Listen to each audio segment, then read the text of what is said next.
It's time now for the award-winning #1 local talk show in Northeast Pennsylvania, The Sam Lesante Show. Now here's your host, Sam Lesante.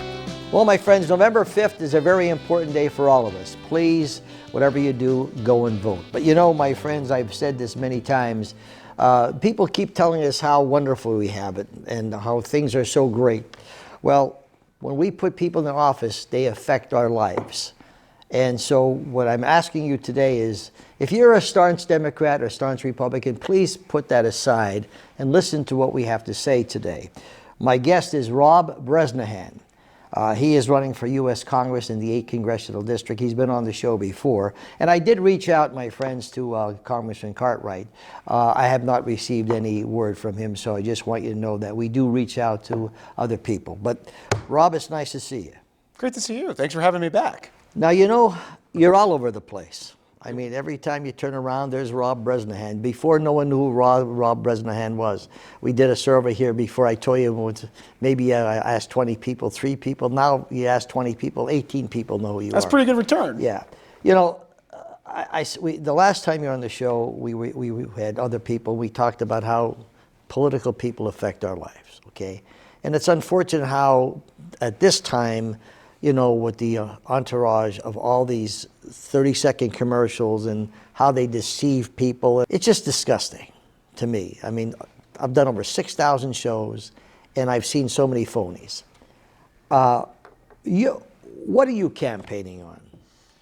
I mean, I think what's important to understand is where I come from, you know, my affiliation to Northeastern Pennsylvania, and ultimately why I'm running. I'm born here, I'm raised here, I went to school here, I created jobs here, I reinvested here, I'm gonna die and get buried in Northeastern Pennsylvania. I come from the heavy highway electrical background. I'm not a trial lawyer, I speak bulldozer. And I've spent my entire life giving back to the community, giving back to our company, and creating something.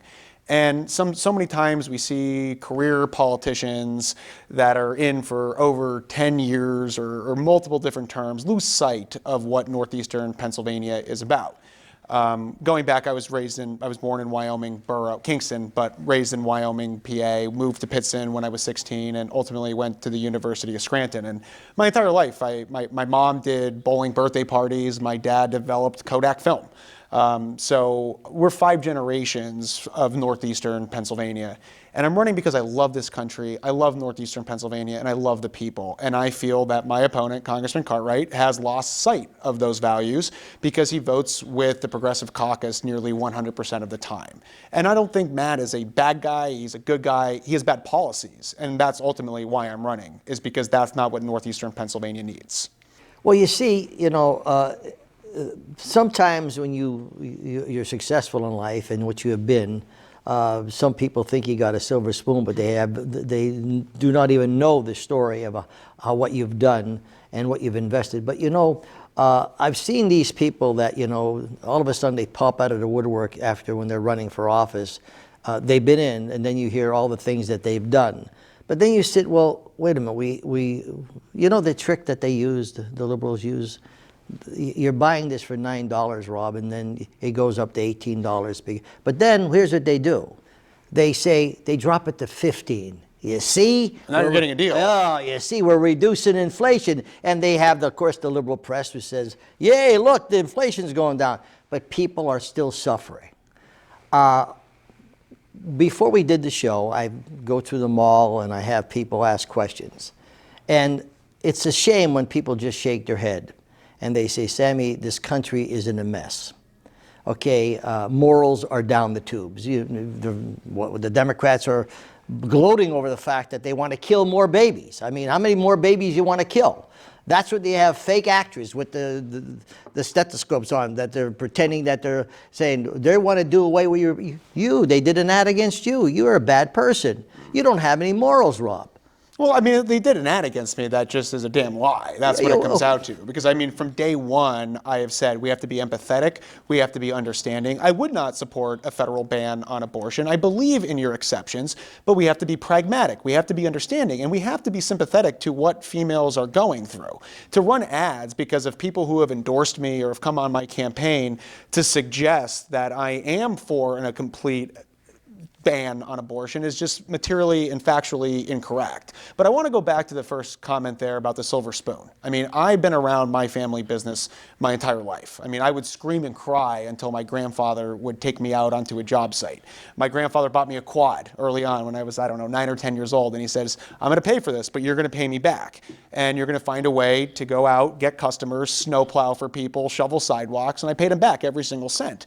And it was the same application to the company. I was going to go to school in Philadelphia with all of my friends at Drexel, but after 2008, we got totally clobbered by the financial downturn. And my grandparents sat me down and said, we'd like you to consider going to school someplace locally. And there was 50 people that depended on decisions that I made at the age of 19. And when people say, oh, I'm a silver spooner, I mean, my opponent married into his law firm, for the record. And secondly, I've actually created jobs. And I don't have anything against him for what he did or his career paths, but don't come in your ivory tower here and say that the weather's different. And number three, we grew over 400% in a period of 14 years. We went from 50 people to 150 people. We've worked in 17 different states doing power distribution, recovery after natural disasters. And these are employees that, if you've seen some of our ads, reached out to our campaign, unbeknownst to me, and insisted that that they came to advocate for me. And that means so much to me, that my people and our people care that much about the trajectory of the country. And we've had Democrats, we've had Republicans. And at the end of this, every vote that I take will be what's best for Northeastern Pennsylvania. I don't care if it's a Republican idea, an independent idea, or a Democrat idea. If you think I'm going to be the guy that's just going to pull the lever, rank and file party lines, I'm not the guy for this office. I'm not the guy for this job. But I'm going to fight tooth and nail to deliver for Northeastern Pennsylvania. That I can assure you. When you're campaigning, okay, I've asked questions out here. What are the key things that they're saying to you, Rob? Well, when we go on, we've knocked on 14,000 doors so far. And when we go to a door, it's either one of two issues. Number one is the border and immigration, or number two, the economy and the kitchen table issues that people are talking about with their families. And we have winter coming up right around the corner. We have cost of groceries that have soared out of control. You're talking about fuel for your vehicle, our senior citizens, and prescription medication. These are the kitchen table issues that everyone that we're talking about. And what we have to do is take these national issues and relate them back to the people of Northeastern Pennsylvania and the struggle. I mean, we can't continually be gaslit by the national media to say everything is all hunky-dory. We're leading the charge. Oh, yeah. I go grocery shopping. We all see the price of food and what it costs to fill a refrigerator. We all see the cost of natural gas. We see the cost of vehicles. You just took a phone call before we started. What's the interest rate on a vehicle? 7%, 8%? I mean, talk about my generation and the affordability of the American dream of owning a home. First off, nobody received a 20% pay increase in the last 2 years to offset the cost of just being alive. And then you talk about the mainstream media, you turn on the TV, and how many hundreds of billions of dollars were sent to this country, or tens of billions of dollars were sent over here. And meanwhile, we look out our own windows and we see our own bridges crumbling, and we see our own neighbors struggling to make ends meet. And then people are really forward with their concerns on the border, that they feel that our own veterans are being put second to illegal migrants, veterans that have fought for this country, fought to defend us, and are homeless on the streets. And 10, 12, 15, however many million people you want, illegal migrants you want to talk about right now, are living better lives than them. And that's really frustrating to people. And that does not matter if it's a Republican, an independent, or a Democrat. People are upset about that southern border. And when you say these things, they look at me and they say, Sam, how did it become this way? How do we let the radicals that have no moral values whatsoever? I mean, could you imagine? I mean, I know there's questions about abortions. I mean, I'm pro-life A to Z. There's no question about that. That's my personal opinion. But when you have to campaign on killing a beating heart and force and make women think that they're trying to control their reproductive rights, okay, it just breaks my heart in one area.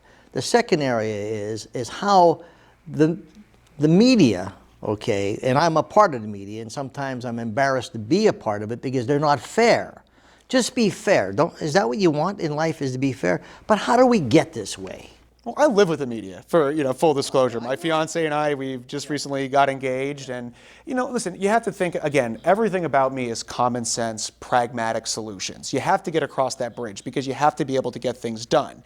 And I mean, just going back to the Speaker McCarthy vote that took place in October of last year, people are disenfranchised with what's happening in Washington, D.C. What it comes down to is you need an economy that works, you need a border that is secure, and you need communities that are safe. If you don't have those three pillars, you are not going to have a functioning society. And where we are, from a proximity to New York City, to Philadelphia, we're in Hazleton right now. There are big city problems happening right here in our backyard. And we need to be able to give the police the proper resources that they can do to do their job. We're certainly not going to defund them like Kamala Harris wants to do. And not to mention Congressman Cartwright was one of the first people to endorse Kamala Harris for president right after he just got done saying Joe Biden had a bad 90 minutes at the debate. Don't look here. You have to boil it down to the people that I talk to day in and day out. They care about their children's future. They care about being able to educate their children. They care about paying their bills, putting food in their refrigerator, heating their homes. And to have this perpetual war on just the basic fundamental rights for humans of life, liberty, and the pursuit of happiness, that's why I'm here. That's why I'm running for Congress, because I gave up a great life. I gave up a great career. I see why good people are hesitant to do this. Absolutely. Because it's brutal. Yep. But at the end of the day, I can look at myself in the mirror and know exactly why I'm running for Congress, because I love Northeastern Pennsylvania. I want to make it the best possible place it could be, and it's time for new leadership for Northeastern Pennsylvania. That's not just going to be a rubber stamp for the progressive left. The comment I hear all the time is when I have people like you on is, Sammy, they're all the same. They get in office, they forget about us. They go to Washington, get sucked up, into the swamp, and they forget about what they campaigned on. And I always have to say, well, what was that person before they went to Congress? What were they like? What did they do? What's their record? When you look at what you want to do and you look at your opponent's record, it speaks for itself. So sometimes you try to twist things a little bit, but there are blatant things that, that were done, with Biden and Casey, etc. How do you address those things, Rob? First part, if I was to lose my way, which I'm not going to, I would expect you, out of all people, to be running through the halls of this mall screaming to get me the heck out of Washington, D.C., because I don't deserve to be there representing the people of Northeastern Pennsylvania. And second, let's look at the voting record. Let's look at Congressman Cartwright's voting record. What kind of vehicle are you buying? Are you going to buy an electric vehicle or a gas vehicle? No, I'm buying gas. Well, that's your prerogative. And if you want to buy an electric vehicle, all the power to you. Congressman Cartwright voted to force you to buy an electric vehicle starting by the end of 2025. Okay? How about, do you think illegal migrants should participate in U.S. elections? No. Congressman Cartwright voted to support that. How about biological men participating in women's sports? Congressman Cartwright voted to support that too. He thinks men should be competing in women's sports. These are layups, and these are definitive votes that define someone who represents San Francisco, not Northeastern Pennsylvania. Well, those are facts. Those are facts. Yeah, and the thing is that I get such a big kick of watching some of these commercials. In fact, some of them I want to throw up, to be actual, because I see the phoniness and the lies, et cetera, and how they twist. And I could take anyone in this mall, and I could do a 30-second commercial, and I could put music in there, and I could have them that you'll have tears in your eyes, and it's all bull. It's all bull. When they start, and they're going to start attacking you personally, sure, because they're all nervous of the fact that he's never had a run against someone like me. Right. So when they start attacking you personally, okay, because they have all these experts tell you now, do this, we got to get this, et cetera, et cetera. I can imagine what they're doing for the debates. Well, by the way, he won't debate me until October 22nd. Even though he has the entire month of October off, he wants to wait until a significant level of mail-in ballots have been casted before he'll debate me. even though WBRE had offered a different and proposed an earlier debate time, he won't debate me. Why Because he's going to have to answer for these votes. Yeah. Why do you think that is? Because he's going to get smoked out for being a progressive liberal, even though he comes home and walks around with his flannel on and goes on TV and says, I work for you. No, he doesn't. He works for the liberal elites. That's who he works for, and that's who he votes for.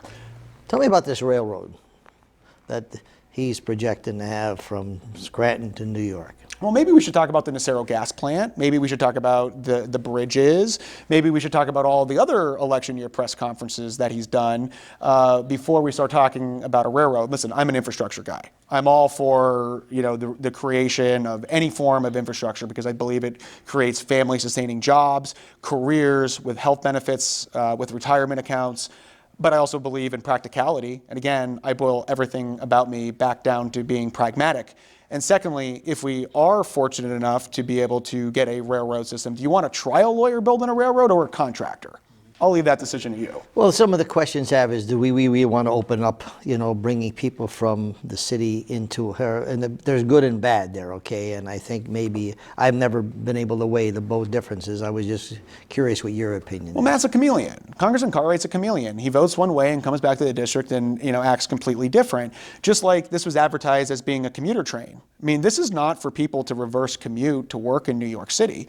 And to have the projections of over 1,600 riders a day for a commuter session, I mean, here's the deal. Let's tell the people of northeastern Pennsylvania the reality of what the riderships are going to be. And at what point does the federal funding run out that it's going to be burdened by the backs of the taxpayers? So I would say before you can make a decision, you need to understand a comprehensive picture of what this actually means for northeastern Pennsylvania. And listen, if it's going to create an economic boom for northeastern PA, sure, that's fine. Are we talking about developing a port authority? How are we going to police this? Because you just can't do this willy-nilly and haphazard. You have to have a plan in place. You can't just look at the pie in the sky and the unicorns and rainbows. There needs to be, a tangible solution to many of these concerns. If you had to rate Congressman, what would be your rating? Under what circumstances? If you had to get an A, B, C, D, E, or F. Matt? Yeah. Cartwright? Yeah. I mean, A for San Francisco. Sure, absolutely. A+. Absolutely. He'd be great. This area? I don't think so. Folks, I'm talking to Rob Bresnahan. It's an interesting race. Facts are ugly things sometimes. You bring facts up and people say, I can't be. Putting all the things aside, I told you, put the D's aside and R's aside. How is this person, if he becomes congressman, going to affect your lives? We'll be back right after this. Welcome back to the Sam Lesante Show, folks. Remember, 24/7, ssptv.com. You get to watch all of our local neighborhood programming, and of course, our YouTube channel, all the information. Thank you for making the Sam Lesante Show the #1 show in northeastern Pennsylvania. I appreciate that very much. We're talking about how politicians affect our lives. Every day, it's amazing when you're watching TV, hopefully mostly on Channel 13, 513, or 92, or 190. You get lied to all the time with all these commercials. I have my guest is Rob Bresnahan, who's running for Congress in the 8th Congressional District. And Rob, it's every year you hear the same thing. You Republicans are going to do away with Social Security. You're such a bad person, and you're always going to do. I mean, they have nothing else to grab on, so let's throw it in your face. So why are you doing away with Social Security? I don't know. You should ask someone that actually wants to do away with Social Security that kind of question. And in fact, I want to preserve it for our current seniors, our next generation of seniors, and my generation and my kids' generation. Because right now, in less than 10 years, the trust fund's going to be broke. I mean, we have to make serious plans. I'm also not going to raise the retirement age, and I'm going to make sure our senior citizens are still receiving the same benefits that they have today. And I'll tell you one way I'm going to help preserve it is we're not going to let all these illegal immigrants become beneficiaries of our Social Security system that have paid in $0 over the last 60 years and be handed the same level of benefits. That's certainly not going to be okay on my watch. When you're looking at U.S. congressmen, you're looking at, making a significance in the national level, okay? And so far, what I've seen on your part is that you have a lot of support from people who are up there in Congress. Talk a little bit about that. Well, obviously, I appreciate House leadership, Leader Scalise and Speaker Johnson and Whip Emmer and lots of other members of Congress and their support. So what I know is on day one, when I win, I'll be in a position to make a tangible improvement and deliver for Northeastern Pennsylvania. I think a lot of people are concerned that, well, Matt's been there a long time. I don't agree with him. He's, a progressive liberal. Oh, well, let me rephrase it. An unabashed progressive was his words, again, not mine. But we might get a road paved or something out of it. We're going to be in the room where it happens to be able, on day one, to be able to deliver for Northeastern Pennsylvania. And it's certainly humbling that all of these well-respected individuals have confidence in this race. But if we think about the national map, there are not a lot of races that Republicans can win. I mean, this race will determine if Republicans have a majority in the House of Representatives or not. And this is this is the number 2 race offensively in the country that we have the best probability of actually winning, because there's been some redistricting in New York. There's a competitive race out of Ohio. Alaska has a race going on. North Carolina has a few races. But we're looking at this race and this district. People realize that Congressman Cartwright's gone to Washington, D.C., and it's time for him to be replaced. He didn't win by a lot the last time against Jim Bognett. I mean, it was a razor-thin margin. Jim's been great, but, he gave it 2 shots. There was a lot of, he had a lot of other statistical implications of who voted, the time of the midterm election. But this is the time to win. This is the time to make a difference. And I feel that this is a change election, because you're not better off 4 years ago than you are today. No. When you're looking at, you mentioned about immigrants coming in, and look, I want to see everybody, as long as they're legal and they go through the system. The person in Pittsburgh, I mentioned this to Congressman Muser, she was a liberal Democrat, and her husband got sick. And she went to the hospital, and, do you have this, do you have that, you have this, you got to wait, because a lot of illegals were there. Long story short, she just kept pushed back. All the illegals were going in, getting whatever they needed. She waited. They put her on a waiting list. Her husband died. Oh my gosh, tragic. She went and she said, I had to face this to see it myself. Wow. What happened? Okay, here I am. I worked all our lives. My husband worked all their life. And they let these illegals come in. They feed them. Nothing wrong with that. They give them phones. They give them this. They give them that. Now, when you say those things, people think you're heartless. I don't know if you're being heartless or why did it happen in the first place, and why do people support that? The narrative needs to be changed. The border is closed. And I've gone to the border. So I don't know if that makes me if I've officially visited the border more than the borders are. But I've been to the border. And at 2 o'clock in the morning, I watched 50 migrants walk right around the wall, be put into vans. And again, talking about being heartless, I mean, these are children, women, 3, 4, 5, 6 years old. I know. And they're on their mother's back, they're being carried. And the next day we visited a processing center. This is in Yuma, Arizona. And, just people getting vaccinations, charging phones, because the city of Yuma needs to export people outside of their community. This is a population of 90,000 people, the city of Scranton. And they've had 600,000 border crossings. 2 Luzerne counties have entered through Yuma, Arizona. But what was crazy is we watched somebody at the processing center that we saw earlier the night before get on the airplane with his 3 children in the zone in front of me and fly back to Newark. And you're saying, wow, all within 24 hours, this is crazy. But you think about the kids, and you're like, okay, well, you hope they end up in an education system, or they hope they end up in school. But how is that fair for our senior citizens that can barely afford their school property taxes? And I was only there for 2 days. Imagine what's happening every single day across, Yuma, Arizona has 126 miles of border. Think about what's happening on the southern border and now the northern border. So, national border security is national security. The narrative needs to be changed. The border is closed. Use the front door, just like everybody else, just like my ancestors did. Yep. We need to reform the immigration process. These people that are coming in are not seeing, a judge for 6, 7 years. We need to change that. That needs to be expedited, but there needs to be a process for people to do it the legal way. So how does your opponent feel about those illegal? Well, he thinks they should vote in elections. Okay. All right. Well, we know, here again, there's always... He's also voted against border funding over 6 times on the wall. Yeah. Well, when it's being the shows that I do, and people just come up and they sort of like let it all out. And it breaks my heart when I go to a supermarket, my wife and I, and you'll have a couple people who have little things, but yet there's people in front or who never worked a day in their life, have all these different access cards, and nothing wrong with that. People who need it do it. Absolutely. That's why we have these programs in place. But for the needy, not the greedy, okay? And so, but they get so frustrated, Rob. I see the frustration in their face. I see, now they're bringing the oil prices down a little bit because of election, okay? God knows where the oil's coming from. But the point is how they continue to lie to us and deceive us. How then do we have faith in people who are running for office? How do I have faith in Rob Bresnahan? Because what you see with me is what you get. I'm incredibly transparent. This is who I am. You can find me. I pride myself on being accessible. Everybody has my cell phone number, and that's exactly how I'm going to legislate. I'm here to represent the people of northeastern Pennsylvania and Pennsylvania's 8th Congressional District. And that's my job, is to advocate for us here in northeastern Pennsylvania with information from our people and take it to Washington, D.C. and give it a voice that it deserves. Yeah. You said you talked on over 14,000 homes so far. What were some of the negative things that you had to address? Were there any, against me personally? Yeah, was there any negative things that came up and they say, well, you're doing this or you're doing that?